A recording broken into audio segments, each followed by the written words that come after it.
Salamu alaikum wa rahmatullahi wa barakatuh. Alaikum salam wa rahmatullahi ta'ala wa barakatuh. Bàbá ẹ kú àṣeyìndè. Àwa nìyẹn o.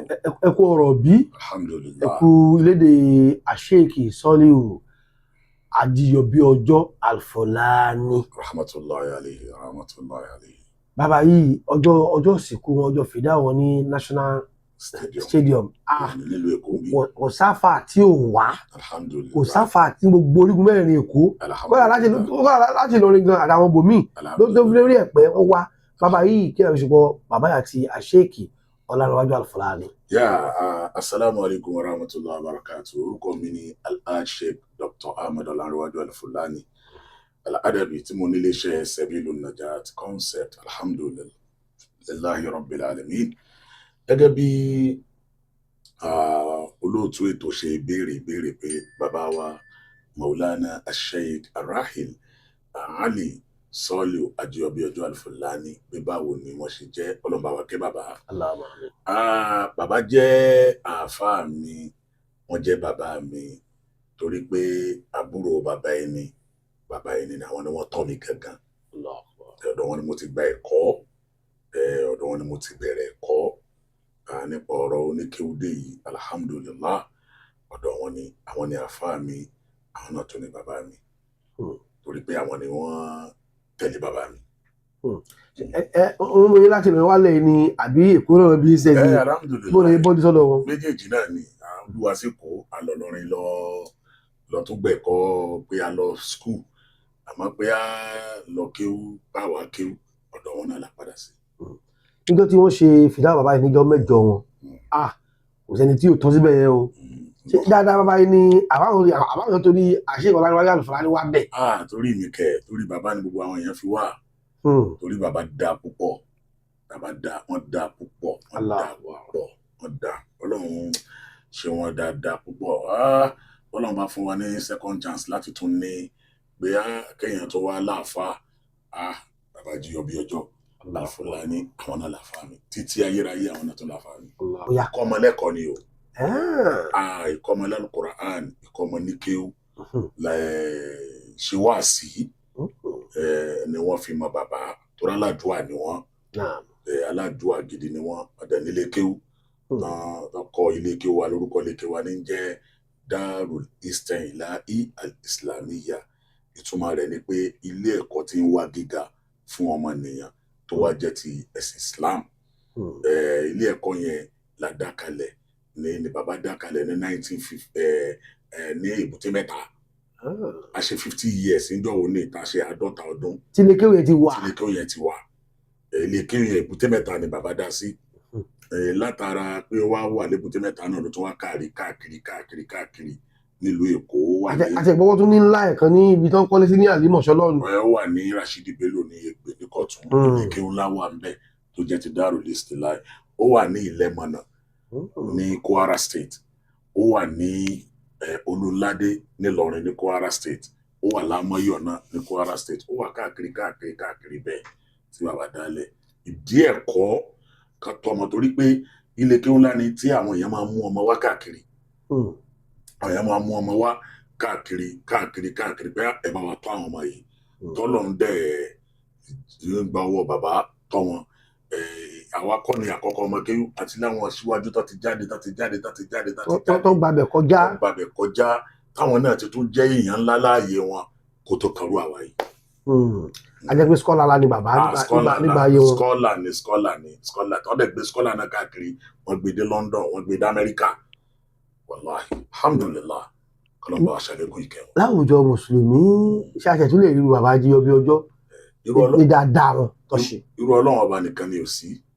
Irú èèyàn pọ̀, irú bàbá náà pọ̀, ibi tó kọjú sáwà làwa ń sọ. Bí wọ́n bá ní kẹ́lòmíì náà ròyìn bàbá rẹ̀ náà nísìn, wọ́n ròyìn bàbá wọn, wọ́n ròyìn àfà wọn. Kòsì ìbọ̀tí ìgbà táwọn ò bá wọn délé wọn.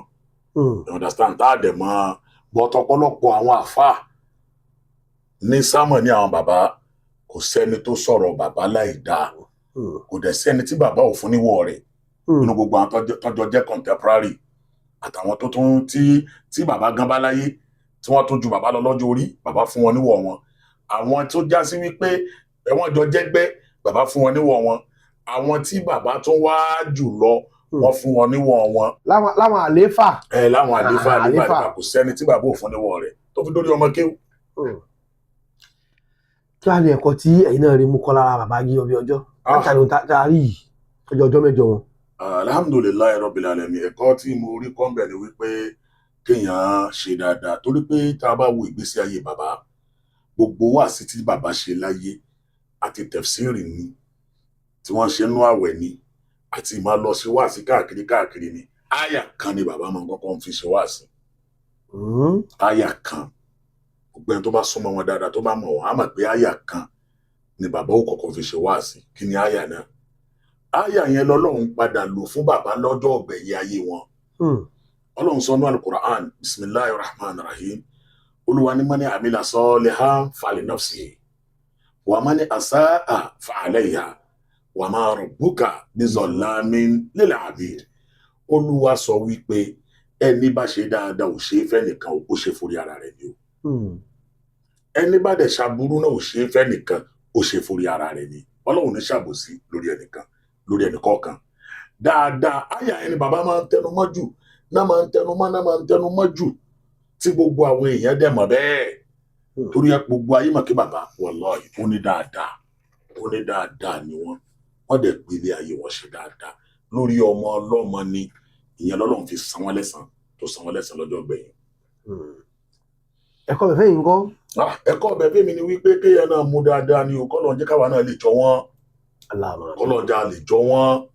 Kọ́lọ́njà lè jọ wọ́n. Bàbá dá púpọ̀, wọ́n bẹ́bí ṣe, wọ́n bára ṣe, wọ́n bọ́rẹ̀ ṣe. Kọ́lọ́n jẹ́ káwa náà ká lè jọ wọ́n, ká lè rìn ní ìlànà wọn. Kọ́lọ́n dẹ́ gbàgbẹ́ fáwa náà. Ẹni tó lọ yìí skọ́là lẹ pè wọ́n nígbà ayé wọn. Bẹ́ẹ̀ni sá. Gbogbo ayé sì mọ̀. Ṣùgbọ́n lónìí oríṣiríṣi náà lórí social media.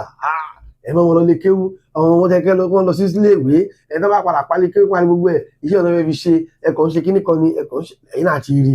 Eléyìí fáwọn tí wọ́n ń fẹnu àbùkọ́ àwọn ọmọ ilé kéwú, àwọn jùmọ̀ sí ilé kéwú, kí lè fẹ́ sọ fún wọn. Wa alhamdulillahi rabbil alamin.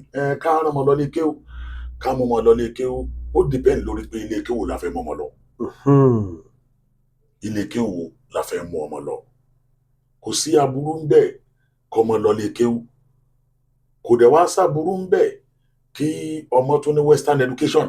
Mọ gbogbo ẹ̀ ní bàbá yìí kó wa. Kódà wọ́n rí àríkọ́ṣe yẹn látara bàbá wa àáfà àgbà Maulana Sheikh Kamaluddin Habibullah Al-Adabi. Bàbá wa Alhaji àgbà ní Ìlọrin kọ́nà bàbá kẹwọn. Wọ́n rí àríkọ́ṣe yẹn tí wọ́n rí gbà látara bàbá Alhaji àgbà. Torí pé Alhaji àgbà bá ṣe nílé kéwú náà nílé ìwé. Bẹ́ẹ̀ náà ni bàbá wa yìí, àwọn náà nílé ìwé o. Bàbá Jíyọ bí ọjọ́ wọ́n nílé ìwé o. Tí wọ́n dálẹ̀ tí ń bẹ ní Rashidi Bello Street Ìkọ̀tún Ègbè lẹ́kọ̀ọ́ nọ́mbà 9. Tí ilé kéwú wà ń bẹ, ilé ìwé wà ń bẹ. Torí pé tí n bá sọ̀rọ̀ jù lórí ẹ bá tọ́ ọmọ bẹ̀ yẹn. Ayé yóò sọ pé báwo ni kò ṣe wá sọ yí bàbá rẹ̀ ni. Báwo ni kò ṣe wá sọ. Wàláhì bàbá dá púpọ̀. Ká mọ́ ọmọ lọlé kéwú, ẹbú wa tá ń takò, ẹ má jà takò pé iṣẹ́ òun ni wọ́n fi ṣe, ẹ worú àwa. Kò síṣẹ́ tí òun lè fi kéwú ṣe tó bá ti jẹ́ lójú ọ̀nà mímọ́. Bọ́dà Sẹ̀bílù Nàjà ti tẹ̀mí dálẹ̀ nísìn tí mo láwọn ọmọọṣẹ́ rẹpẹtẹ tí ilé iṣẹ́ ńlá ni táwọn èèyàn táwọn ń gbowó oṣù lábẹ́ táwọn dẹ̀ ń ṣàǹfààní fáwọn èèyàn ṣebí kéwú ni látara bàbá yìí náà ni. Látara bàbá yìí náà lọ́lọ́run ti ṣe. Ìjọ náà táwọn dẹ̀ ń kéwú yẹn lọ́wọ́ tí àwa wò pé kí la fẹ́ fi ṣe ń tọ́lọ́ ní kí Sẹ̀bílù Nàjà ti dà lé ní sí yóò dá. Ṣó lè di bẹ́ẹ̀. Ṣó lè di bẹ́ẹ̀. Kéèyàn máa rò bẹ́ẹ̀ pé kò rí bẹ́ẹ̀. Ó depend lórí pé ilé kéwú ló fẹ́ mọ ọmọ yẹn lọ. Ṣòfà àbí tá a fẹ́ mọ lọ sí ilé kéwú sì kí ni ìmọ̀ràn yín fún wọn? Ìmọ̀ràn mi ni pé ẹ wo ilé kéwú tẹ́ ẹ bá mọ́ ọmọ lọ ni o. Ẹ wo ilé kéwú tẹ́ ẹ bá mọ́ ọmọ lọ ni o. Torí pé kò síbi tí ṣe ò sí o. Kò síbi tí ṣe ò sí o. Bó ṣe wà nílé kí ló wà ní gbàǹjà o. Bó ṣe wà nílé ìwé ló wà nílé kéwú ńlá àwọn ilé kéwú mi. Àwọn àwọn ẹ̀mọ́ àwọn secret court nílé kéwú mi. Báyìí láyé school. Yes. Bí tó bá ti ní kó lọ mọ mórí èèyàn wá, ibi ilé kéwú kan ni wọ́n lọ. Ẹ lọ mú ẹsẹ̀ èèyàn wá, ẹ lọ mú ọkàn èèyàn wá. Nǹkan tó sì kọ́ ń bẹ̀ náà ni o. Ibi ilé kéwú kan ni wọ́n lọ. À ń lu jìbìtì, ṣé ibi ilé kéwú kan ni wọ́n lọ. Àbí láfi ní kékeré yẹn wo ilé kéwú téèyàn bá mọ̀mọ́ lọ. tó yóò dáa kò ní bàjẹ́ lágbára Ọlọ́run ọba àmín. àti ní àlééfà tuntun. Bẹ́ẹ̀ni lábẹ́ pé kò sí tá lè fi kí o ṣe yẹn ká tó bọ́ síbi àlééfà tuntun irú èmi náà nísìnyí mo yàtọ̀ sí pé mo nílé ṣẹ̀ṣẹ̀ bí ìlú Najat tí gbogbo ayé mà tá à ń ṣe program during Ramadan àtàwọn ọjọ́ mi àṣà nílé iṣẹ́ a ní àfin ṣe kó ìyà lọ sí Maka à ń ṣe travels and tours ẹbí Najat ti concept travels and tours à ń lọ umura à ń kó ìyàn lọ sí hajj látara kéwú náà ni. Tẹ bá ti kọ́ wọlé bẹ́ẹ̀ àwọn ẹ̀kọ́ bẹ́ẹ̀ àwọn ìlànà bẹ́ẹ̀ tó bá tọ́ Ọlọ́run náà lẹ́mú ní wọn. Ebi látara kéwú náà ni. Àtàrà kéwú náà lọ́lọ́run fi láfi dá yẹn náà lẹ̀ tàbí ń ṣe àtúntò àwọn business mi náà tá à ń ṣe mi látara kéwú náà ni. So ẹ tó bá kéwú tí ò rí mú ṣe nǹkan òun ló mọ̀. Kéwú ò sọ̀rọ̀ dọ̀lẹ́. No problem tiẹ̀ nìyẹn. Kó wá jókòó kalẹ̀ kó wá gba ọ́fíìsì kékeré kan kó wá láwọn èèyàn wọ́n bọ̀ wá bá wọn bẹ̀ ó máa dá wọn lóhùn máa dálejò lóhùn. No lọ kọ́ṣẹ́ lọ ṣiṣẹ́ lọ fi ṣiṣẹ́. Then àlééfà tuntun ti dé báyìí kí ni ìmọ̀ràn fún àlééfà tuntun? Àfáà mi tuntun Ajíọbí ọjọ́ tèmi Fadilatu Sheikh Maulana Ibrahim Alhaj Ibrahim Ali Saliu Ajíọbí ọjọ́ Al-Khalifa kọ́lọ̀ ń jẹ́ kí ẹ̀mí wọn gùn. Látara ọ̀rọ̀ tí mo sọ ń pa bàbá lẹ́ẹ̀kan tí bàbá bá dá Ọlọ́run yóò wá san lẹ́san látara ọmọ. Ọlọ́run san bàbá Ajíọbí ọjọ́ lẹ́san látara àwa ọmọ pàápàá jùlọ lórí àlífà wa àtàwọn tó kù náà. Àlífà wọn bẹ́ẹ̀ bá ti rí àlífà kí ẹ má wá bàbá Ajíọbí ọjọ́ kiri mọ́. Ẹ̀kọ́ òwe university graduate ni wọ́n. Oníkéwù ni wọ́n. Kódà wọ́n tún ṣiṣẹ́ tó já pé iléeṣẹ́ rédíò Voice of Nigeria kọ́ni tó já sí pé wọ́n tún sọ Lárúbáwá ń bẹ̀ láti máa fi ka news. Àwọn náà tún wá nílé kéwù tara wọn tán dálẹ̀ yàtọ̀ sí ilé kéwù bàbá wọ́n tún wá nílé kéwù tí wọ́n dálẹ̀ ní Ìkòròdú ní Agbódo Lagos State tọ́lọ̀ ní kí wọ́n dálẹ̀ ń bẹ̀ Khatibu tún ni wọ́n tàtún sí ojúbà jímọ̀. Látara bàbá bọ́lọ̀ ṣe ṣe ti bàbá tọ́ àwọn ọmọ ọlọ́mọ gan Ọlọ́run wá san bàbá lẹ́san látara àwọn ọmọ. Ìmọ̀ràn mẹ́fà nífà náà ni wípé kọ́lọ̀ ń jẹ́ kí wọ́n pẹ́ ń bẹ̀. Ọmọ kí ó lè mímí nímọ̀ràn tí ń fa mi ju pé kọ́lọ̀ ń jẹ́ kí wọ́n pẹ́ ń bẹ̀ pẹ̀lú ẹ̀mí gígùn àtàlàáfíà lórí lẹ́gẹ́sì tí bàbá gbé kalẹ̀ kọ́lọ̀ ń jẹ́ kí wọ́n ká tẹ̀lé wọn pẹ́ ọlá ti tóbi Ọlọ́run. Àwọn kan wá ń yọ ẹ̀kí ọ̀gá wọn lọ́lé wa. Gbogbo àwọn àfáà tí wọ́n wá pátápátá gbogbo àwọn imams tó fi lórí Sheikh Thawban Sheikh Thawban wọn Sheikh Adam Abdullahi lórí wọn wà ń bẹ̀ Sheikh Lukman Muhammadu Jami wọn wà ń bẹ̀ àfáà tó jẹ́ àfáà wa Ajíọbí ọjọ́ Maulana Sheikh Tajuddin Ilyas mú kí wọn wà ń bẹ̀ Sheikh Miftahuddin Ilyas wọn wà ń bẹ̀. Ìmáàmù Ládẹ̀pẹ́ chief Imam Ẹ̀pẹ́ wọn wà ń bẹ̀ gbogbo àwọn family wa Ayédè. Gbogbo àwọn àfáà láti Sàárẹ̀ gbogbo àwọn àfáà Sàárẹ̀ wà ń bẹ̀. Àwọn Al-Fulani láti Ìbàdàn wọn wà ń bẹ̀ láti Ìlọrin wọn wà ń bẹ̀ àwọn àfáà láti Sàárẹ̀ pàápàá jùlọ chief Imam Lagos Èbúté Mẹ́ta West Sheikh Abdulrazak Al-Imam wọn wà ń bẹ̀ bàbá wa Sàrúwà wọn wà ń bẹ̀ bàbá wa Gbélé Kalẹ̀ àfáà pọ̀ Sheikh Ahmadu Anafi Al-Mubarak wọn wà ń bẹ̀ Sheikh Tajul Adabi ti Sàárẹ̀ wọn wà ń bẹ̀ àwọn láti ilé Oníyangi wọn wà ń bẹ̀ Mudiru Dalo Rishad Wali Saad wọn wà ń bẹ̀ Sheikh Ahmadu Anafi Al-Mubarak bàbá Sheikh Lukman Al-Abtawi gbogbo wọn lẹ́kí gbogbo wọn yẹ́yẹ́. Bá ní máa dá nǹkan àfáà gan pọ̀ ju èrò tó wà ní ẹ̀gẹ́ lọ́jọ́. Àtọ̀nọ́rẹ́bù náà tọ́nà táwọn wá. Wá kí executive chairman of Lagos Mainland Local Government Honourable Jubril Kọ́láwọlé Ẹ̀mílàgbà wọ́n ṣe bẹ̀bẹ̀ lọ́jọ́ yẹn. Mo dúpẹ́ àdúpẹ́ gbogbo family dúpẹ́ lọ́wọ́ wọn gbogbo ọmọ kí o dúpẹ́ lọ́wọ́ owó ẹbí dúpẹ́ lọ́wọ́ wọn kọ́lọ̀ ń bá wa san wọ́n lẹ́san olóore ọlá ti tóbi ọ̀nà. tó èmi kí etí màá fi lè sí kò jókòó dára. Kò pé rárá tí kò tí ì pé. lónìí báyìí ṣífù wọn mú lọ́rin Al-Fulani ni o. adúpẹ́. Sheikh wa Al-Imam Shehu Allah yasmuka minan nas. Amina. La takafu daraka wala taksha wala quwwata illa billah. Maulana Sheikh Al-Imam Muhammad Al-Bashir Ibrahim Dasuki Al-Fulani. New chief imam of Ilorin. Alhamdulillah. Grand chief imam. Ajíọbí Ọ̀yọ́ lọ a sì ní ìmáàmù tuntun. Bẹ́ẹ̀ ni Alifatul Adabi ló kọ́kọ́ lọ ọmọ Alhaji àgbà àwa ní àlífà tuntun nígbà tá a ní àlífà tuntun níjọ́ tá a yan àlífà tuntun fún bàbá wa Alhaji àgbà sheikh wa bàbá wa al-Khalifa Muhammad al-Mustafa Muhammad Kamaluddin Habibullahi Musa al-Adabi níjọ́ tá a yan wọn tí gbogbo Ìlọrin yan wọn tí gbogbo ọmọ kéwú àti gbogbo àwa tá à ń jọ mọ wọn tí pàwọ́pọ̀ pé àlífà wa tuntun rè ìjọ́ kejì ni bàbá jí ọbí ọjọ́ kú. Allahu Akbar. nígbà tá a wá ṣèjọ́ mẹ́jọ tí bàbá jí ọbí ọjọ́ tán lálẹ́ ọjọ́ gangan ni wọ́n yan ìmáàmù tuntun. ni ìmáàmù ni ẹ̀mí àlú Ìlọrin. ní bàbá wa ọlọ́pàá mọ́tàbà àṣekí mùsùlùmí ṣéèù Allahu yasmuka bàbá wa di emir of ìlú Ìlọrin.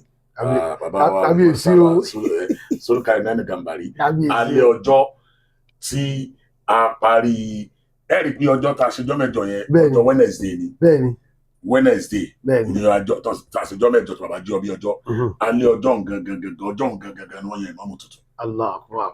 òsibí tọ́sí ẹ̀ báyìí ti Ìlọrin yá ọjọ́ kejì báyìí Ìlọrin yá ọlọ́fà bàríkà sí aláhàwọ́lá alákọ̀wátá ìlà tó ohun ayò òdùnú kò ní wọ́n lé yín o kò ní wọ́n lé tiwa náà kò ní wọ́n lù sáré wà ní gbogbo Kwara Ìlọrin lápapọ̀ ó dàbọ̀.